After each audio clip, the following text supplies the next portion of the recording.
Continue कर रहे हैं इनकम टैक्स वाले में, इंट्रोडक्शन वाला पार्ट देख रहे थे। लास्ट लेक्चर में अपन ने इंट्रोडक्शन की थियरी डिस्कस की थी और स्लैब रेट्स की बात कर रहे थे। आगे के टॉपिक देख रहे थे।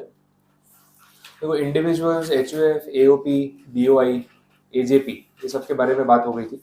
उसमें स्लैब रेट्स में अपन ने एज के क्राइटेरिया के हिसाब से 3 पार्ट्स में उसको डिवाइड कर दिया था, 0 to 60, 60 and above, less than 80, फिर 80 and above, super senior citizen, और बेसिक एग्जेम्पशन की 3 लिमिट्स देखी थी, 2.5 लाख, 3 लाख और 5 लाख। फिर हमने बात की थी कि रेसिडेंट वर्सेस नॉन रेसिडेंट में आपको ध्यान रखना है। 3 लाख और 5 लाख वाला जो स्पेशल स्लैब रेट है, that is not available for non residents, ये सिर्फ रेसिडेंट्स के लिए एप्लीकेबल है। ये चीज़ पे आपको ध्यान देना है, ठीक है। तो वो सारे पॉइंट्स पे बात हो गई थी। अब इसके बाद जो आज हम कैटेगरी देखने जा रहे हैं, that is related to partnership firm, LLP, companies, उसमें डोमेस्टिक कंपनी, फॉरेन कंपनी, ये सब चीज़ों पे डिस्कस करना है। तो एक एक करके स्टार्ट करते हैं, इनके रेट्स देख लेते हैं।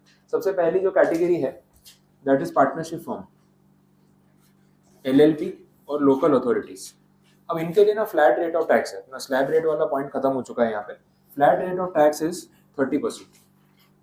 वही पेज नंबर 9 और 10 पे जहाँ रेट्स दे रखे थे ना, पेज नंबर 10 पे आपको टॉपिक मिल जाएगा, ठीक है। जो टैक्स का रेट है फ्लैट 30% है।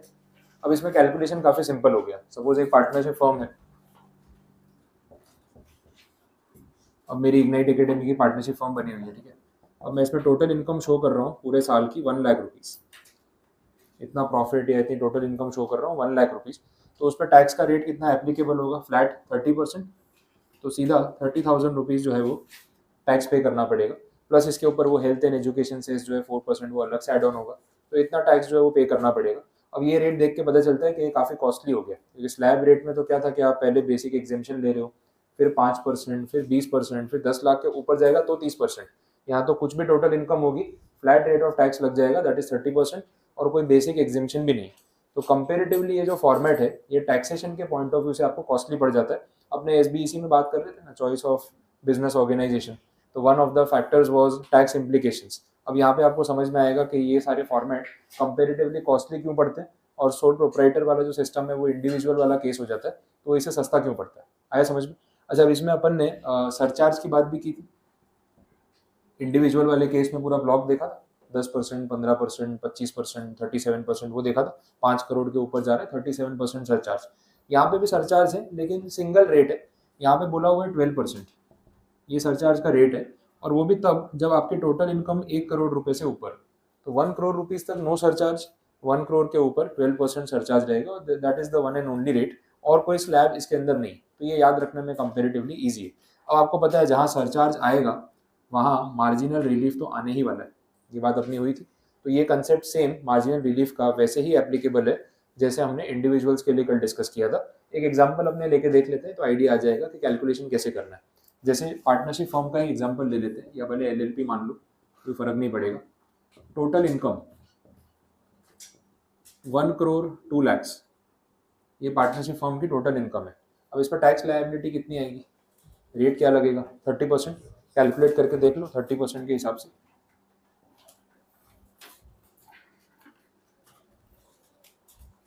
हाँ, कितना अमाउंट आ रहा है, 30,60,000, ठीक है, ये आएगा 30% के हिसाब से।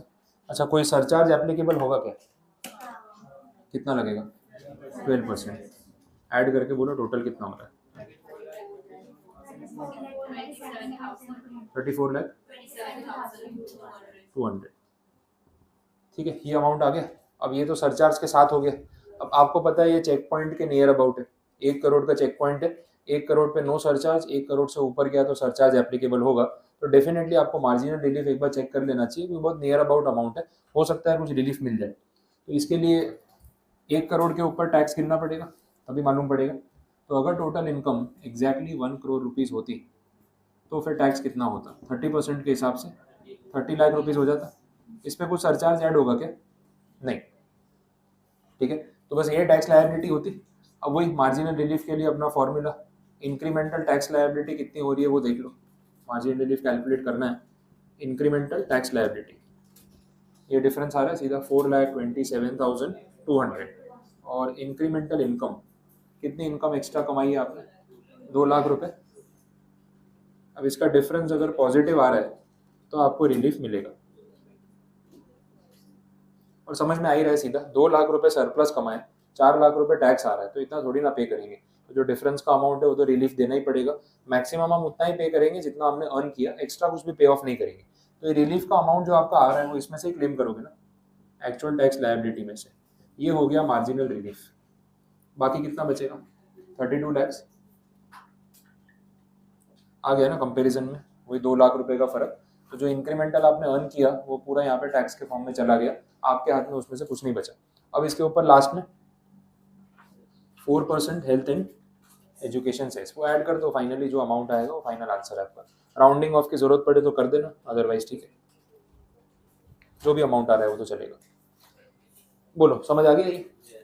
तो ये partnership firm, LLP, local authorities के लिए टैक्सेशन का रेट, उसमें मार्जिनल रिलीफ, सरचार्ज, सारे पॉइंट्स अपने कवर अप हो गए। अब नेक्स्ट कैटेगरी पे जा सकते हैं अपने। इसके बाद जो अगली कैटेगरी है दैट इज कंपनीज।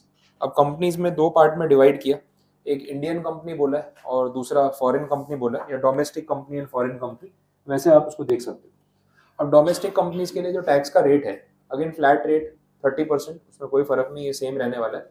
सरचार्ज जो एप्लीकेबल है उसके रेट्स डिफरेंट है। 2 चेक पॉइंट्स हैं यहाँ पे, एक नहीं है। First check point is 1 crore and second check point is 10 crore. First check point पे 1 करोड़ पे जो सरचार्ज एप्लीकेबल होगा दैट इज 7%, और 10 करोड़ तक वही सरचार्ज रहेगा। अगर 10 करोड़ से ऊपर इनकम जाती है तो फिर सरचार्ज का रेट बढ़ जाएगा, और वो कितना हो जाएगा, 12%। तो रेट्स पता चल गए। नॉर्मल टैक्स रेट जो है आपका इट इज 30%, और सरचार्ज के 2 रेट्स है 7% एंड 12%। अब वही अगर आप फॉरेन कंपनी में देखोगे तो वहाँ पे जो टैक्स का रेट है वो कंपेरेटिवली हाई है, और हाईएस्ट रेट है 40%। तो फॉरेन कंपनीज इंडिया में अगर काम कर रही है तो उनको अपनी टोटल इनकम के ऊपर सीधा 40% टैक्स देना पड़ता है, काफ़ी महंगा है। तो वो ऑब्वियसली जो रेट है वो वैसे ही एप्लीकेबल रहेगा। दूसरा, इसके साथ अगर हम सरचार्ज की बात करें तो सरचार्ज के जो चेक पॉइंट्स हैं वो देख लो कौन कौन से, वही 1 करोड़ एंड 10 करोड़, और रेट कितना रहेगा, 2% एंड 5%। ठीक है, तो ये रेट्स आपको याद रखने पड़ेंगे क्योंकि सबके रेट सरचार्ज के अलग अलग। फर्म एलएलपी वाले में 12% है, और यहाँ पे 7 एंड 12, और फॉरेन कंपनी के लिए 2 और 5 वैसा रहेगा। ठीक है, तो ये रेट्स हो गए। मार्जिनल रिलीफ का कंसेप्ट सेम वे में एप्लीकेबल है जैसे अभी तक हम देखते आ रहे हैं, उसमें कोई वेरिएशन नहीं है, वो सेम ही रहेगा। ठीक, अब इसमें एक है ना स्पेसिफिक पॉइंट हाईलाइट किया हुआ है डोमेस्टिक कंपनी वाले में, आप देखना उसमें थोड़ा करेक्शन भी करना पड़ेगा। वो लिखा है ना PY 1920, उसको 1 साल आगे बढ़ा दो, PY 2021 कर दो। एक्चुअली वो अपडेट करना था लेकिन रह गया मेरे से, तो PY 2021 हो जाएगा। और जो AY लिखा है ना 22-23, वो भी 1 साल आगे बढ़ जाएगा, 23-24। ठीक है, क्योंकि लास्ट ईयर वाली स्कीम कंटिन्यू हो रही है तो सिर्फ आपको एक एक ईयर आगे बढ़ा देना है उसको। स्कीम क्या है वो समझ लो, थोड़ी अजीब सी स्कीम है लेकिन ऐसी ही है और काफ़ी साल से चल रही है। इन्होंने ऐसा बोला, अगर एक डोमेस्टिक कंपनी है आपकी और आपका PY 2021 का जो टर्नओवर है या ग्रॉस रिसीट है, रेवेन्यू बोल सकते हो, वो 400 करोड़ रुपीज से ज़्यादा नहीं है। PY 2021 बोला, अपना वाला PY नहीं, 20-21 की बात हो रही है, 2-3 साल पहले की बात कर रहे हैं। तो उसका आपको बेनिफिट अब मिलेगा AY 23-24 में। और बेनिफिट में क्या मिलेगा, टैक्स के रेट में डिस्काउंट। तो डोमेस्टिक कंपनीज के लिए नॉर्मल टैक्स रेट कितना है, 30%। इस सिचुएशन में डोमेस्टिक कंपनी का टैक्स रेट हो जाएगा 25%। तो 5% का रेट कम हो गया। और ये इस कंडीशन पे डिपेंड करेगा कि PY 2021 में आपका टर्नओवर कितना था, 400 करोड़ या उससे कम था, तो इस साल आप ये बेनिफिट ले सकते हो AY 23-24 में। ये स्कीम लास्ट ईयर भी एप्लीकेबल थी, जो ईयर आपके सामने लिखे थे। तो PY 1920 बोला था और AY 22-23 बोला था, उस स्कीम को उन्होंने इस बजट में भी कैरी फॉरवर्ड किया, इसलिए वो एक एक साल आगे बढ़ गई। तो अब ये क्या होगा, MCQ में अगर कहीं आपको टर्नओवर या ग्रॉस रिसीट PY 2021 का दे रखा है तो वो डेटा पढ़ के आपको क्लिक होना चाहिए कि हाँ ये रेट वाला पॉइंट है। नहीं तो फिर क्या होगा, 30% के हिसाब से कैलकुलेट कर दोगे और वो ऑप्शन डेफिनेटली आपको मिलने ही वाला है, तो आंसर रॉन्ग आएगा और पता ही नहीं होगा। तो ये स्पेसिफिक रेट है जो आपको याद रखना है, इसलिए मैंने उसको हाईलाइट कर रखा है। ठीक है, तो आप उसको नोट करके रखना, कहीं अगर क्वेश्चन में आया तो वो काम आएगा। एक ही बात हो गई ना, स्लैब बोल रहे हो, स्लैब तो तब होता है जब इनकम के इंक्रीमेंट के हिसाब से रेट्स अलग अलग होते हैं। हाँ ये टर्नओवर है वो, इसलिए स्लैब रेट नहीं है, फ्लैट रेट हो गया। एक 30% हो गया, एक 25% हो गया। देख लो, थियरी में हाईलाइट कर लो, फिर आगे देखते हैं। हाँ, domestic company, foreign company, clear दोनों पॉइंट्स, रेट्स और सरचार्ज जैसा पता चल गया। इसके बाद नेक्स्ट कैटेगरी देख लो, इसमें बात हो रही है कोऑपरेटिव सोसाइटी। अब कोऑपरेटिव सोसाइटी में अगेन स्लैब रेट आ गया, और बेचारों को कोई बेसिक एग्जेम्पशन कुछ नहीं दिया। बोला अगर 10,000 रुपये तक की टोटल इनकम है ना तो उसमें भी 10% टैक्स, 1,000 रुपये देने पड़ेंगे। फिर 10,000 से 20,000 के बीच में अगर इनकम है तो उस पर लगेगा 20% टैक्स, और 20,000 से ऊपर अगर इनकम है तो लगेगा 30% टैक्स। तो ये स्लैब रेट हो गया, बेसिक एग्जेम्पशन जैसा कुछ नहीं है, और स्टार्टिंग से ही कुछ ना कुछ टैक्स रेट लग रहा है, specific on cooperative societies. Clear? बस इससे ज़्यादा उसमें कोई कंडीशन नहीं है। अगला पॉइंट देख लेते हैं, सेक्शन 2 का sub section 29 capital C, maximum marginal rate, MMR बोलते हैं इसको शॉर्ट में। ये कुछ नई कंडीशन है। अब ये मैक्सिमम मार्जिनल रेट ना कितनी बार एज अ पेनल्टी यूज होता है। बहुत जगह ये सेक्शंस में थ्रू आउट द एक्ट आएगा कि अगर आपने ये कंडीशन फुलफिल नहीं की तो आपके ऊपर मैक्सिमम मार्जिनल रेट अप्लाई हो जाएगा। तो उसका इम्पैक्ट क्या है? इम्पैक्ट ये है कि आपकी टैक्स लायबिलिटी नॉर्मल रेट के कंपेरिजन में बढ़ जाएगी। तो अभी तक जो भी रेट्स इन्होंने बताया ना इंडिविजुअल्स के लिए, उसमें सब मैक्सिमम रेट्स यूज होंगे, इसलिए बोला मैक्सिमम मार्जिनल रेट। अपने जो स्लैब रेट देख रहे थे उसमें हाईएस्ट स्लैब रेट कितना था? 30%, 5, 20, 30 यही था। तो वो यहाँ पे बेस बन जाएगा, दैट इज 30%। अच्छा, सरचार्ज हमने देखा था इंडिविजुअल्स के लिए, तो सरचार्ज वाले केस में मैक्सिमम सरचार्ज कितना एप्लीकेबल है? 37%। तो ये सरचार्ज यहाँ पे एप्लीकेबल हो जाएगा। और लास्ट में अपना हेल्थ एंड एजुकेशन सेस तो आपको पता है बाय डिफॉल्ट आने ही वाला है। तो टोटल इफेक्टिव रेट कितना बनेगा वो कैसे गिनना है वो समझ लो। ये ऐसे डायरेक्ट मत ऐड कर लेना 30 + 37 + 4%, वैसा नहीं है। इसमें आप परसेंटेज हटा दो, इसको 30 ले लो, बेस 30 ले लो कैलसी पे, प्लस 37%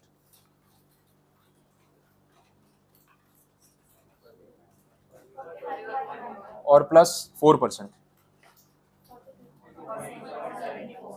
42.744, ऐसा कुछ आ रहा है। This is the effective rate of maximum marginal rate या एमएमआर। ठीक है, नोट कर लेना इसको, उन्होंने ऐसे लिखा हुआ है, आप इफेक्टिव रेट एक बार लिख के रख लो। बोलो एमएमआर कंप्लीट, इफेक्टिव रेट पता चल गया। तो बहुत सारे सेक्शंस में जहाँ पे आएगा ना अपने इसको डिस्कस करेंगे कि एमएमआर कब यूज होता है, तो ध्यान रखना इसको। और ऑब्जेक्टिव में कितनी बार डायरेक्ट रेट भी पूछ लेते हैं। अब देखो कैलकुलेशन वाले पॉइंट्स मैक्सिमम कंप्लीट हो गए, थियरी खत्म कर लेते हैं, डेफिनेशंस कुछ डिस्कस करनी बाकी थी वो देख लेते हैं। पेज नंबर 5 पे आ जाओ। यहाँ पे टॉपिक है assessee, section number 2, clause number, sub section number 7। Assessee को डिफाइन किया तो मेजरली मैंने आपको बोला था कि असेसी का मतलब वो पर्सन जो टैक्स पे करने के लिए लायबल है। आप हो, मैं हूँ, हम सब अगर टैक्स पेयर है तो हम असेसी है, हमारी इनकम के ऊपर टैक्स कैलकुलेट हो रहा है। यहाँ पे वो डेफिनेशन तो उतनी है। डीम्ड असेसी करके कुछ पॉइंट्स इन्होंने बताए हुए हैं, उसके अंदर बोला है कि कौन कौन से लोगों को असेसी मान लिया जाएगा, भले वो असेसी हो या ना हो। वैसा अब ये वैसे टॉपिक्स अलग अलग चैप्टर में रिलेट होते हैं, बट बेसिक आइडिया दे देता हूँ, तो ज़्यादा डिटेल में नहीं जाएंगे। फर्स्ट पॉइंट में उन्होंने क्लबिंग की बात की हुई है, किसी और की इनकम लेकिन उसके लिए आप लायबल हो। ऐसा तो यूजुअली तभी होता है जब क्लबिंग वाली बात होती है कि आपने इनकम दूसरे के अकाउंट में दिखाई है लेकिन डिपार्टमेंट वो इनकम आपके अकाउंट में एड बैक कर रहा है, तो you are deemed to be the assessee. भले आप दिखा रहे हो कि असेसी कोई और है, लेकिन डिपार्टमेंट असेसी के तौर पे आपको ट्रीट कर रहा है और आपसे टैक्स वसूल करे। तो फर्स्ट पॉइंट में क्लबिंग वाली सिचुएशन है। दूसरे पॉइंट में लॉस वाली सिचुएशन है कि अगर कोई इनकम अर्न कर रहा है तो वो असेसी है, वही बंदा अगर लॉस कर रहा है तो भी तो असेसी उसी को माना जाएगा। तो जो लॉस इनकर कर रहा है उसको भी हम असेसी मानेंगे, सिर्फ इनकम के केस में असेसी नहीं मानेंगे, तभी तो वो लॉस का सेट ऑफ मिलेगा उसको, या फिर कैरी फॉरवर्ड करने को मिलेगा उस सेंस में। थर्ड पॉइंट में बोला amount of refund due. Refund वाली सिचुएशन टैक्स वाले पॉइंट में आती है, बड़ी कॉमन सी चीज़ है। अपने बात कर रहे थे एडवांस टैक्स की, टीडीएस की, तो उसमें सिचुएशन रिलेट होती है। अब सपोज जैसे मेरी पार्टनरशिप फर्म है, तो भाई मैंने आपको बताया, अभी अपन ने एग्जाम्पल देखा था कि 1 लाख रुपए का टोटल इनकम बता रहे हैं, तो 30% के हिसाब से 30,000, 31,000 तो टैक्स वैसे ही आ जाने वाला है। अब मैं यही करता हूँ, advance tax actually quarterly base पे करना होता है, तो मैं एवरी क्वार्टर 10,000 रुपीज़ अप्रोक्सीमेटली पे कर देता हूँ। उसमें ना 15 जून, 15 सितंबर, दिसंबर, 15 मार्च, अब आज 4th इंस्टॉलमेंट जो है उसकी लास्ट डेट है एडवांस टैक्स की, तो भरना है। अच्छा याद आ गया, ठीक है। तो 10,000 रुपीज़ जो है पे करना है। अब हर क्वार्टर में मैं पैसे पे कर रहा हूँ 10,000 एवरेज, तो पूरे साल का ना 40,000 रुपीज़ जो एक बार के लिए सबमिट कर दिए। अब टैक्स लायबिलिटी साल के एंड में एग्जैक्ट पता चलेगी कितनी आ रही, 31,000 आ रही है, 36,000 आ रही है, कितना भी अमाउंट आ रहा है। अब सपोज 36,000 मेरा फाइनल टैक्स पे करना बनता है, अभी 10,000 करके मैं 40,000 तो भर चुका हूँ, तो मेरा तो अब डिपार्टमेंट से पैसा वापस लेना बनता है। तो उस सिचुएशन में वो रिफंड करेंगे। रिफंड कब होता है? जब मैं रिटर्न फाइल करूंगा और उनको पूरा हिसाब दूंगा कि मेरा एक्चुअल टैक्स कितना बन रहा है, वो रिटर्न को वेरीफाई करेंगे। वेरीफाई करने के बाद जब पता चलेगा कि हाँ असेसी ने ज़्यादा पे कर दिया है और उसका टैक्स कम बनता था, तो डिफरेंस का अमाउंट मेरे बैंक अकाउंट में अपने आप रिफंड आ जाएगा। तो जो रिफंड कलेक्ट कर रहा है वो भी तो असेसी हुआ ना, तो उसको भी क्या बोलेंगे? Deemed assessee. कोई नई बात नहीं है उसमें, वो इम्प्लाइड सी चीज़ है। नेक्स्ट पॉइंट में बोल दिया every person who is deemed to be an assessee under any provision of that. अब ये ओपन एंडेड कंडीशन हो गई कि भाई और भी कोई प्रोविजन में कहीं डीम्ड असेसी वर्ड यूज हो रहा है तो वहां पे यही मीनिंग निकलेगा, कुछ नया मीनिंग नहीं। लास्ट पॉइंट इसमें बोला assessee in default. Assessee in default का मतलब ये है कि असेसी ने कोई ना कोई रूल्स फॉलो नहीं किए होंगे, रिटर्न टाइम पे सबमिट नहीं किया तो assessee in default, income tax का अमाउंट सबमिट करना बाकी है तो असेसी इन डिफॉल्ट, आपने जितना अमाउंट बनता था उससे कम सबमिट किया, टीडीएस डिडक्ट नहीं किया, एडवांस टैक्स सबमिट नहीं किया, तो ये सारी कंडीशन में आपको डिफॉल्टर माना जाएगा और आपके खिलाफ जो भी इंटरेस्ट, पेनल्टी, फाइन वाले चार्जेस होंगे वो एप्लीकेबल रहेंगे। वैसा है, तो ये बेसिक डेफिनेशन होगी। तो असेसी में तीनों पॉइंट्स आ गए, normal assessee, deemed assessee and defaulter assessee. ठीक है, नेक्स्ट इनकम वाली एक डेफिनेशन है। अब इनकम वाली डेफिनेशन में वैसे पूरी लिस्ट होती है बट इतना कंटेंट नेसेसरी नहीं था, मैंने बेसिक कंडीशन ही लिखी हुई है। बट ये आप ध्यान रखना, इनकम में legal income as well as illegal income दोनों कवर हो जाती है। तो सपोज आपने अगर कोई बेटिंग गैम्बलिंग में इनकम अर्न कर ली और वो बेटिंग गैम्बलिंग आप इलीगली कर रहे थे या ब्लैक मनी था आपके पास और पकड़े गए, तो वो ब्लैक मनी पे या बेटिंग गैम्बलिंग पे आपको टैक्स तो पे करना ही पड़ेगा, वो भी इनकम मानी जाती है। और उसके बाद जेल जाना पड़ेगा, वो अलग से। वैसे भी जेल जा रहे हो, पैसों का क्या करोगे, तो पेनल्टी के फॉर्म में पे कर दो। तो लीगल इनकम पे जो टैक्स लगता है, इलीगल पे भी टैक्स लगता है, ये डेफिनेशन में क्लैरिफाई किया हुआ है। ठीक है, पर्सन की डेफिनेशन पे अपन बात कर चुके थे तो वो कंप्लीट है।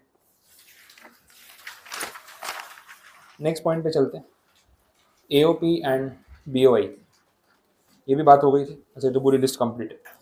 नेक्स्ट डेफिनेशन 32 नंबर की, substantial interest of a person in a company. Again generalise definition है, आगे के कुछ चैप्टर्स में कहीं ना कहीं इन बिटवीन रिलेट होती रहेगी तो मैं रिपीट भी करवा दूंगा।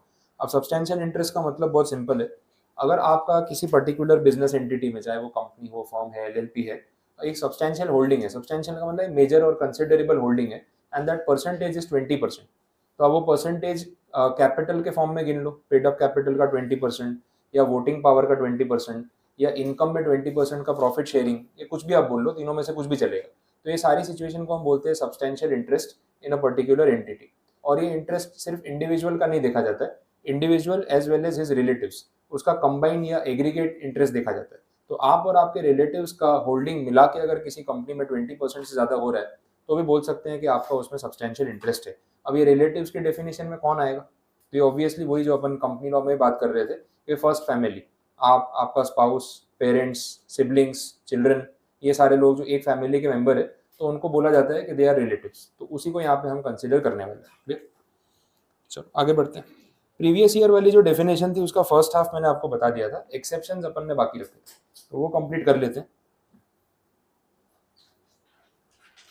ठीक है, तो प्रीवियस ईयर रूल के एक्सेप्शंस का मतलब क्या है, सिंपल है। देखो, प्रीवियस ईयर का रूल क्या बोलता है कि आप इस साल पैसे कमा लो, टैक्स अगले साल भर देना, हिसाब अगले साल दे देना, कोई ऐसा अर्जेंट नहीं है।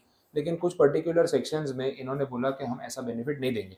इसका मतलब जिससे टैक्स वसूल करना है उससे उसी ईयर में, वो जो प्रीवियस ईयर चल रहा होगा ना तभी उससे टैक्स वसूल कर लेंगे, नेक्स्ट ईयर तक का वेट नहीं करेंगे। That is the idea. अब ये कौन से ऐसे एसएससी और क्या इतना अर्जेंट है वो आपको टॉपिक से पता चलेगा। पहला जो सेक्शन बोला है 172, इसमें बात हो रही है income of non resident from shipping business. अब देखो, एक तो नॉन रेसिडेंट, ऊपर से बिजनेस क्या है, शिपिंग बिजनेस, इंडिया में शिप लेके आ रहा है, गुड्स लोड अनलोड कर रहा है, पैसा कलेक्ट कर रहा है और जा रहा है। अब इसको बोलेंगे कि भाई इंडिया से पैसे कमा रहा है तो टैक्स तो देना पड़ेगा, वो बोलेगा हाँ कोई बात नहीं, अगले साल असेसमेंट ईयर में दे दूंगा ना, क्या टेंशन है। तो आपको लगता है असेसमेंट ईयर में वो आएगा टैक्स पे करने, इतना वेट कर सकते हैं? Obviously not. तो यहाँ पे बोल दिया कि उससे इसी साल इमीडिएटली कुछ टैक्स कलेक्ट कर लो ताकि नेक्स्ट ईयर वो आए ना आए हमें फर्क नहीं पड़े, रेवेन्यू लॉस नहीं होना चाहिए। अब बोले इसी साल टैक्स कलेक्ट कर लें तो एक्चुअल कैलकुलेशन तो हो नहीं पाएगा क्योंकि हिसाब तो पूरे साल के एंड में ही होने वाला है। बोले कोई बात नहीं, लमसम टैक्स तो वसूल कर लें, जो आ रहा है वो थोड़ा बहुत प्लस माइनस भी आ गया तो चलेगा। तो एक प्रिजम्पटिव रेट रख दिया, प्रिजम्पटिव रेट मतलब एक फिक्स कर दिया लमसम रेट कि भाई इतना टैक्स आपको देना है। तो बोला जितना भी आप इंडिया से पैसा कमा रहे हो, ग्रॉस रिसिप्ट या जो भी आपके चार्जेस है या फ्रेट का अमाउंट है, उसका 7.5% ये सेक्शन के अंदर फिक्स कर दिया, इतना टैक्स आपको इंडिया में पे करके जाना है। फिर अगले साल नहीं आओगे चलेगा, हमें फर्क नहीं पड़ता, जितनी रिकवरी करनी थी उतनी हो गई। तो ये लमसम या प्रिजम्पटिव रेट बोला जाता है वैसा। फर्स्ट सिचुएशन हो गई। Next, income of person living India either permanently or for long duration, section number 174। ठीक है, आपके भी कांटेक्ट में कोई ना कोई कनाडा गया होगा, है ना, आजकल इंडिया में ट्रेंड चल रहा है, मौका मिलते हैं कनाडा चले जाओ, और काफी लोग जा रहे हैं। लॉकडाउन खुला ना उसके बाद तो इंस्टाग्राम पे रोज यही दिख रहा था, बॉर्न वॉयाज कनाडा का झंडा डाल के एयरपोर्ट पे किसी ना किसी का फोटो आ रहा था, तो ट्रेंडिंग हो गया है। और आजकल यंग जनरेशन में थोड़ा क्रेज भी ज्यादा है कि भाई हर किसी को कनाडा या कोई ना कोई कंट्री जाना है। अच्छा, नक्शे में कहाँ पे आता है कनाडा नहीं पता, लेकिन कोई जा रहा है तो मैं भी जाऊँगा, जाके कुछ ना कुछ कर लूँगा। तो छोटे छोटे बच्चे 11th-12th वाले वो अभी से सपने देख रहे हैं कि बस 12th खत्म होते ही अपने फॉरेन कंट्री चले जाएंगे, तो वो क्रेज़ थोड़ा बढ़ भी रहा है। और ऐसा नहीं है कि वो चीज़ वर्थ नहीं है, बिकॉज कनाडा वालों को ज़रूरत भी बहुत है। कोविड के टाइम पे उन्होंने ऐसा किया भी था। बहुत सारे लोग जो वहाँ पे स्टूडेंट्स थे, स्टूडेंट वीज़ा पे पढ़ रहे थे, जिनकी पढ़ाई खत्म हो रही थी, या अगर उनको वर्क परमिट टेम्पररी दिया था, तो पीआर या जो परमानेंट स्टेटस है रेसिडेंशियल, वो उन्होंने सामने से बाय डिफॉल्ट ऑफर कर दिया कि भाई आप यहीं पे रुक जाओ और पीआर ले लो, अगर आपको कंटिन्यू करना है तो आप यहाँ पे रह सकते हो। अब उन्होंने इशू किया था कनाडा वालों ने कि हमारे पास कुछ 12 लाख लोगों की रिक्वायरमेंट है यहाँ पे, अलग अलग फील्ड्स में। तो हम इनवाइट कर रहे हैं पूरे वर्ल्ड से लोगों को कि जो भी क्वालिफिकेशन हम बोल रहे हैं, अगर आप उस क्वालिफिकेशन में एलिजिबल हो तो आप अप्लाई कर सकते हो। तो कोविड के बाद वहाँ पे कुछ अराउंड 3 लाख लोगों को तो पीआर उन्होंने डायरेक्टली इशू ऑफर कर दिया, जो ऑलरेडी वहाँ रह रहे थे, और उसके बाद भी बहुत सारे लोगों को इन्वाइट किया। अब वो कैसा था कि अलग अलग क्वालिफिकेशन, अलग अलग फील्ड्स के हिसाब से उनको ट्यूटर्स की रिक्वायरमेंट है, प्रोफेसर्स की रिक्वायरमेंट है, आर्किटेक्ट्स की रिक्वायरमेंट है, तो उसमें कोटा रखा हुआ था कि भाई इतने इतने लोगों को इस पोस्ट के लिए अगर अप्लाई करना है तो इस क्वालिफिकेशन और एक्सपीरियंस के बेस पे आप अप्लाई कर सकते हो। तो इसलिए काफ़ी लोग वहाँ जा भी रहे थे, और अभी भी उनका टारगेट पूरा नहीं हुआ है, वो लोगों को बुला ही रहे हैं। इसलिए पूरे वर्ल्ड से वहाँ पे जाने वाले लोग ज़्यादा है, क्योंकि डिमांड है, तो उस हिसाब से फिर लोग अप्लाई कर रहे हैं और वो लोग इन्वाइट कर भी रहे हैं। और किसी को यूएस जाना हो तो कनाडा के थ्रू रास्ता ईजी हो जाता है, तो लोग पहले कनाडा जाते हैं, फिर वहाँ से यूएस का जुगाड़ लगाते हैं। कितने लोग तो वहाँ पे वही हरकत करते हैं जो अपना इंडिया में चल रहा है, बॉर्डर ऐसे ही क्रॉस कर लेंगे। कनाडा और यूएस के बीच में बड़ा इशू है, क्योंकि बॉर्डर पे वो बैरिकेडिंग उतना स्ट्रिक्ट नहीं है जैसे अपना इंडिया पाकिस्तान में। तो बहुत लोग ट्राई करते हैं इलीगली बॉर्डर क्रॉस करने की, और फिर वहाँ पे इशूज आते हैं। और ये अपने वाले यहाँ से एशिया वाले ही करते हैं, क्योंकि जो हरकतें यहाँ करते हैं वही आदत वहाँ पे भी रहती है इनको, तो वो पकड़े जाते हैं, तो वो प्रॉब्लम होता है। तो वो लीगल नहीं है, बट ऐसे सब इंस्टेंसेस होते हैं। अब अगर कोई इंडिया छोड़ के जा रहा है, शिफ्ट हो रहा है, और आप उसको इस साल में उसने यहाँ पे प्रीवियस ईयर में कुछ ना कुछ तो अर्न किया होगा, आप उसको बोल रहे हो कि भाई रिटर्न फाइल कर दे, टैक्स भर दे, बोले वो तो असेसमेंट ईयर में करूंगा ना, अभी थोड़ी, अभी तो कनाडा जा रहा हूँ, बाद में देखते हैं। आपको लगता है वहाँ जाके अगले साल वो रिटर्न फाइल करेगा? बोला जब इंडिया वापस जाएंगे तब देखेंगे, जाने दो। तो गवर्नमेंट का रेवेन्यू जो है कहीं ना कहीं वहाँ पे लॉस होने ही वाला है। तो बोला कि इसमें प्रीवियस ईयर का रूल हटा देंगे, और उसी ईयर में उससे जो भी टैक्स बनता है, जैसे भी कैलकुलेट करना है, वो कवर अप कर लेंगे। ये point. Next, income of bodies formed for short duration. अब जैसे आपने कोई जॉइंट वेंचर या कोलैबोरेशन कर लिया, कोई ऐसी एंटिटी फ्रेम कर ली जो शॉर्ट ड्यूरेशन के लिए, एक प्रोजेक्ट के लिए या टेम्पररी है। भाई प्रोजेक्ट खत्म हुआ, एंटिटी को डिसॉल्व कर देंगे, तो पता है पूरा साल ये एंटिटी काम करने ही नहीं वाली है, 2-3 महीने 6 महीने के लिए जॉइंट वेंचर किया, तो नेक्स्ट ईयर तक कैरी फॉरवर्ड करके कोई सेंस नहीं है। बेटर है इसी साल उससे टैक्स वसूल कर लो। तो एक और इंस्टेंस हो गया, सेक्शन नंबर है इसका 174 कैपिटल ए।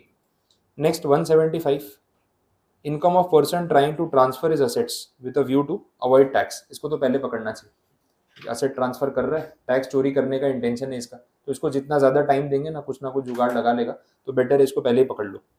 और लास्ट 176, ये भी इम्प्लाइड है, इनकम ऑफ डिसकंटिन्यूड बिजनेस। अब बिजनेस ही बंद कर दिया साल के बीच में कभी भी, तो नेक्स्ट ईयर गोइंग कंसर्न की तो बात ही खत्म हो गई, तो असेसमेंट ईयर का बेनिफिट देने का कोई मतलब नहीं बनता। तो बिकॉज ऑफ दिस रीजन ये सारे असेसीज उन कैटेगरी में है जहाँ पे प्रीवियस ईयर का रूल नहीं लगेगा और इमीडिएट टैक्स कलेक्शन हो सकता है।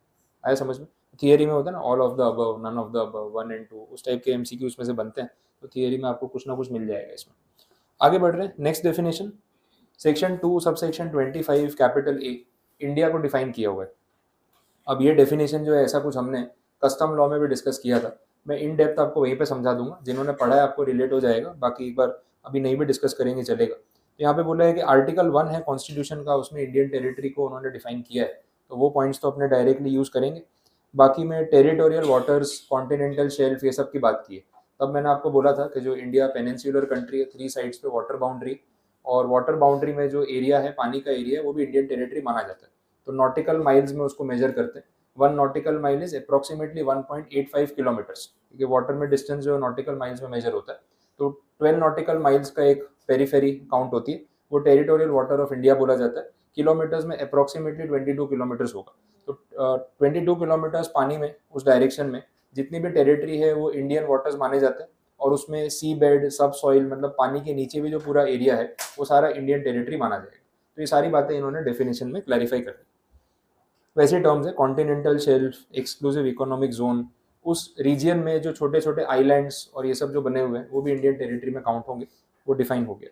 जो एक्ट इसके लिए पास हुआ है ना, उसका नाम नीचे दे रखा है, territorial water, continental shelf, exclusive economic zone and other maritime zones act 1976। तो अंदर जो लिखा है वो सारे ही नाम एक्ट में भी यूज कर लिए।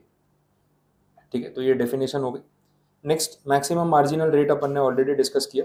इसमें एक और टर्म यूज हो रहा है, एवरेज रेट ऑफ टैक्स। ये भी एक बार समझा देता हूँ average rate of tax exactly है क्या। अपने जैसे इंडिविजुअल्स के लिए कल कैलकुलेशन कर रहे थे ना टैक्स रेट, उसमें एक एग्जांपल मैंने लिया था, वही नंबर्स यूज कर लेता हूँ। एक इंडिविजुअल की टोटल इनकम 7,50,000 है, इस पर अपन टैक्स कैलकुलेट कर रहे थे तो कुछ 65,000 ऐसा कुछ आ रहा था स्लैब रेट के हिसाब से। अब ये 65,000 तो अपन ने पार्ट्स में गिना था ना, 0 to 2.5 लाख पे 0%, फिर 2.5 लाख से 5 लाख पे 5%, फिर ऊपर के 2.5 लाख पे 20%, तो ये अमाउंट आया। बट ये एवरेज भी तो अपने ऐसे कैलकुलेट कर सकते हैं कि भाई 7,50,000 मेरी टोटल इनकम है, उस पर 65,000 रुपीज़ मैंने अगर टैक्स भरा तो ऑन एन एवरेज मैंने कितना परसेंट अपनी इनकम का टैक्स के फॉर्म में पे कर दिया, ये पता चलेगा। यहाँ से निकालो ना, इसको परसेंटेज में कन्वर्ट करो कितना होगा, ये कैलकुलेशन होगा 65,000 डिवाइड बाई 7,50,000 इंटू 100, कितना आ रहा है 8.67। This is the average rate of tax. Simple हो गया। आपने जब इस पे गिना था तो स्लैब रेट लगाया था 0%, 5%, 20%, अलग अलग अमाउंट्स पे, उसका एवरेज कितना हो रहा है 8.67%। तो इसको अपने एवरेज रेट ऑफ टैक्स बोलते हैं, ये आपको ध्यान रखना है, बस इससे ऊपर कोई कैलकुलेशन इसमें नहीं। चलो आगे बढ़ते हैं। नेक्स्ट पेज पे देखना सेक्शन नंबर 4, ये मैं ऑलरेडी समझा चुका हूँ, बेसिस ऑफ चार्ज या चार्जिंग सेक्शन हमने स्टार्टिंग में ही बात की थी इंट्रोडक्शन वाले पेज पे ना, सेकेंड पॉइंट में लिखा हुआ था सेम लैंग्वेज है एज इट इज, तो ये पूरा डिस्कस हो चुका है। इसके बाद कॉन्सेप्ट ऑफ इनकम करके दिया हुआ है, वो भी थियरी का पार्ट है, उसमें सिर्फ 8 पॉइंट्स ध्यान रखने और कुछ ज़्यादा टेक्निकल नहीं है। पहले बोला इनकम कैश में हो सकती है, काइंड में हो सकती है, इम्प्लाइड सी बात है। इनकम रिसिप्ट बेसिस पे हो सकती है, अक्रूवल बेसिस पे हो सकती है, सब अकाउंटिंग में आपने पढ़ा है, कैश बेसिस, मर्केंटाइल बेसिस, ये वो वाला पॉइंट है। लीगल और इलीगल मैंने अभी आपको डिस्कस करवा दिया, इलीगल इनकम भी टैक्सेबल होती है। इनकम टेम्पररी हो सकती है, परमानेंट हो सकती है, उससे क्या फ़र्क पड़ता है, इनकम अर्न की है तो टैक्सेबिलिटी तो आएगी। आपको इनकम लमसम मिल जाए या इंस्टॉलमेंट्स में मिल जाए, उससे भी कोई फ़र्क नहीं पड़ेगा। गिफ्ट इनकम भी इनकम होती है, अगर आपको किसी ने पैसे गिफ्ट कर दिए, पहले तो ऐसा कोई मिलना चाहिए जो पैसे गिफ्ट कर रहा है, ठीक है, और अगर सच में गिफ्ट कर रहा है तो वो रिसिपिएंट के लिए टैक्सेबल है। गिफ्ट इनकम भी इनकम टैक्स में टैक्सेबल होती है, लेकिन उसमें कुछ बेसिक एग्जेम्पशंस भी होते हैं, तो वो सारी चीज़ें अपने अदर सोर्सेज के चैप्टर में पढ़ने वाले वहाँ पे कवर अप हो जाएगी। इसके बाद रेवेन्यू रिसीट और कैपिटल रिसीट, ये टर्म अपन ने पढ़ा है ना, रेवेन्यू एक्सपेंडिचर, कैपिटल एक्सपेंडिचर, वैसे रिसीट्स में भी दोनों टर्म यूज होते हैं। रेवेन्यू रिसीट का मतलब क्या है कि जो पैसे आपको रिकरिंग बेसिस पे मिल रहे, रेगुलर इनकम होगी। कैपिटल रिसीट का मतलब कोई कैपिटल असेट बेची होगी, वन टाइम रेवेन्यू जनरेट हुआ होगा, कोई प्लांट एंड मशीनरी, बड़ी असेट या ऐसा कुछ, तो उससे आने वाला रेवेन्यू। दोनों ही चीज़ें कहीं ना कहीं टैक्सेबल होती है। रेवेन्यू रिसीट्स आपका रेगुलर बिजनेस इनकम हो सकती है, वो पीजीबीपी में जाएगी। कैपिटल रिसीट है तो मोस्टली चांस है कैपिटल गेन वाला टैक्स लग जाएगा, तो आइदर ऑफ कहीं ना कहीं टैक्सेबिलिटी आएगी, इसलिए इसको इनकम में डिफाइन किया हुआ है। तो ये तो सिर्फ हेड पॉइंट्स ही पढ़ने, बाकी अंदर के पॉइंट्स लैंग्वेज तो सिंपल एकदम। Gross total income, total income, ये सब डिस्कस हो गया था, अब बाकी तो फिर टैक्स के रेट्स है। तो थियरी वाइज अपना पॉइंट कंप्लीट है, लेकिन एंड करने से पहले मैं आपको एक कैलकुलेशन वाला पॉइंट बता देता हूँ, फिर इसको पैकअप करते हैं, क्योंकि एमसीक्यू सॉल्व करोगे ना फिर वो मिस्टेक होती है, सारे आंसर रॉन्ग आएंगे। कल जो पढ़ा था उसके बेस पे ही आप मुझे बता दो। एक पर्टिकुलर असेसी है जिसकी एज है 65 ईयर्स, ये नॉन रेसिडेंट है और इसकी टोटल इनकम है 4,75,000। ये डेटा आपको दे रखा है। अब मुझे बता दो इसको टैक्स गिनना है तो कैसे कैलकुलेट करें, स्लैब रेट कौन सा लगेगा और रिबेट मिलेगा या नहीं मिलेगा, ये बता दो। स्लैब रेट कौन सा लगेगा, 2.5 लाख वाला है, 3 लाख वाला? 2.5 लाख वाला है ना, 3 लाख वाला नहीं लगेगा। रीज़न क्या है, नॉन रेसिडेंट। तो ये नॉन रेसिडेंट होने की वजह से ये 65 ईयर्स से कोई फ़र्क नहीं पड़ता है, जो स्लैब रेट है वो नॉर्मल 2.5 लाख वाला ही लगेगा। अच्छा, टोटल इनकम 5 लाख से कम है तो फिर लास्ट में रिबेट का बेनिफिट मिलेगा या नहीं मिलेगा, वो भी नहीं मिलेगा, क्योंकि वो सेक्शन जो है 87A उसमें बोला हुआ है रेसिडेंट इंडिविजुअल ओनली, तो नॉन रेसिडेंट को रिबेट नहीं मिलता है। अब यही सब पॉइंट्स जो है कैलकुलेशन में आपको ध्यान रखने होते हैं, अगर इसमें कहीं मिस्टेक हो जाती है तो ऑप्शन में आपको आंसर तो डेफिनेटली मिल जाएगा। वो 4 ऑप्शन बनाते ही वैसे, एक ऑप्शन जब कैलकुलेट करेंगे वो करेक्ट वाला होगा जहां आपने 2.5 लाख का स्लैब रेट लेंगे और रिबेट का बेनिफिट नहीं लेंगे। दूसरे ऑप्शन में क्या करेंगे, 3 लाख वाला स्लैब यूज़ करेंगे, उसके हिसाब से क्या आंसर आता है वो। एक ऑप्शन लेंगे जहां 3 लाख वाला स्लैब रेट और रिबेट दोनों को यूज़ करेंगे, वैसे आंसर दे रखा होगा। तो जिस स्टेप पे आप मिस्टेक करोगे ना उसमें आंसर जो बनता है वो आपको ऑप्शन में मिल ही जाएगा। तो यहाँ पे क्या है ना, 100% श्योर होना चाहिए कि मुझे ऑप्शन नहीं दोगे ना तो भी कैलकुलेट करके बता दूंगा कि ये फाइनल आंसर है। ऑप्शन पे डिपेंडेंट नहीं रहना है कि 4 ऑप्शन देख के उसमें से पता चल जाएगा, उसमें से आपको कन्फ्यूजन और बढ़ जाएगा कि कौन सा वाला आंसर सही है। तो जो कंसेप्ट है वो एकदम क्लियर होने चाहिए ऑप्शंस पे डिपेंड करके पेपर देने नहीं जाना है, अदरवाइज वो कंफ्यूजन होगा और नेगेटिव मार्किंग है तो उस हिसाब से प्रॉब्लम हो जाएगी। और ग्रुप 1 को क्लियर करना है ना, तो इसमें आपको एग्रीगेट बनाने के लिए यही पेपर काम आएगा। अगर ये पेपर आपका वीक पॉइंट है, प्रॉब्लम और बढ़ जाएगा। कितनी बार मैंने बहुत सारे स्टूडेंट्स के लास्ट टाइम के रिजल्ट्स में भी देखा, टैक्स का पेपर क्लियर हो रहा है 40, 42, 44, 45 क्लियर हो जाता है, लेकिन वो क्लियर होकर कोई काम का नहीं है, क्योंकि जो एग्रीगेट आपको 200 का बनाना है, उसमें अगर आप इस पेपर में 45 लेके आए हो ना, तो इसके जो 5 मार्क्स शॉर्ट पड़े किसी और थियरी पेपर में से निकालने पड़ेंगे, तो वहां पे फिर 55 स्कोर करना थोड़ा डिफिकल्ट है। एमसीक्यू में वो ज्यादा पॉसिबल है। तो ये पेपर में अगर आप 60 के अराउंड टारगेट लेके चल रहे हो, इसको अपना स्ट्रॉन्ग पॉइंट बनाएंगे। 50 से ऊपर जो भी आएगा इस पेपर में, वो बाकी थियरी पेपर्स में आपको काम आने वाला है, क्योंकि 60 आ गए, 10 मार्क्स एक्स्ट्रा हो गए, वो बाकी के 3 पेपर में कहीं 48, 47 आ गए ना, वहां पे काम आ जाएंगे। तो इसलिए इस पेपर को ना वीक पॉइंट नहीं बनाना है कि भाई पास हो गए निकल गए तो चलेगा, उल्टा उतना एफर्ट कर लो कि अपने एग्जामिशन तक जा सके। और डेफिनेटली पॉसिबल है, ऐसा कुछ नहीं कि एग्जामिशन नहीं आ सकता है, ऑन एन एवरेज हर एक के लिए पॉसिबल है, लेकिन एफर्ट पहले से आपको उतना करना पड़ेगा। तो कैलकुलेशन ध्यान में रख के चलना, इसलिए एक पॉइंट बता दिया। जो एमसीक्यू आप सॉल्व करोगे ना, उसमें ऐसे कॉम्बिनेशन आएंगे, तो एमसीक्यू पढ़ते टाइम ध्यान से पढ़ना, एसएससी की एज क्या है, रेसिडेंशियल स्टेटस क्या है, टोटल इनकम क्या एप्लीकेबल है, उसके बाद सॉल्व करना, तो मिस्टेक्स नहीं। क्लियर, ये समझ आ गया। तो इसके अपना चैप्टर नंबर 1 जो है वो कंप्लीट है। अब इसमें जो एमसीक्यूज दे रखे हैं वो आप देख लो, टारगेट ले लो, क्योंकि मेरे साथ साथ आपको सॉल्व करते जाना पड़ेगा। ये एमसीक्यूज के लिए मैं आपको 2 दिन प्रोवाइड कर रहा हूँ, ठीक है। आज 15 है ना, अपने 17 को इसका डाउट सॉल्विंग रखेंगे, तो आपको मेरे साथ इसको सॉल्व करते जाना है, बिकॉज मैं आगे पढ़ाता जाऊंगा ना, तो चैप्टर खत्म होते जाएंगे और ये पाइलअप होता जाएगा, फिर नहीं कर पाओगे। अभी चैप्टर आपने आज मेरे साथ खत्म करना है, आधे एमसीक्यू आज सॉल्व कर लो, आधे कल करो, और कोई प्रॉब्लम नहीं आएगी। भले आपका कल टेस्ट है, वो भी साथ में पढ़ना है, मुझे मालूम है, लेकिन आज के दिन में आप इसके लिए मैक्सिमम 1.5 आवर अगर निकाल लो, तो 30 to 45 मिनट्स में आप पहले पूरा चैप्टर एक बार रीड आउट कर लो, क्योंकि आधे तो रेट्स हैं, तो थियरी रीडिंग उतनी है नहीं, रिकॉल कर लो। फिर जो फर्स्ट हाफ है एमसीक्यू में, उसको आपको ज्यादातर थियरी वाले एमसीक्यू मिलेंगे, तो डायरेक्ट टिक करने हैं, सॉल्विंग नहीं है, तो वो आराम से नेक्स्ट 45 मिनट्स में आधे एमसीक्यूज तो हो ही जाएंगे। तो आज का वही टारगेट रखना कि 1.5 आवर निकाल के रीडिंग और 50% एमसीक्यू आप खत्म करो। रिमेनिंग 50% में कैलकुलेशन वाले हैं, वो कल कर लेना, तो क्या वो टेस्ट भी कल आपका कंप्लीट हो जाएगा और इसके लिए फिर आपको टाइम मिल जाएगा। तो परसों मैं आपको पहले ये सॉल्व करा के कंप्लीट करा दूंगा और फिर अपने नेक्स्ट चैप्टर पे आगे कंटिन्यू करेंगे। क्लियर है? ठीक है, बस आज के लिए पैकअप करते हैं।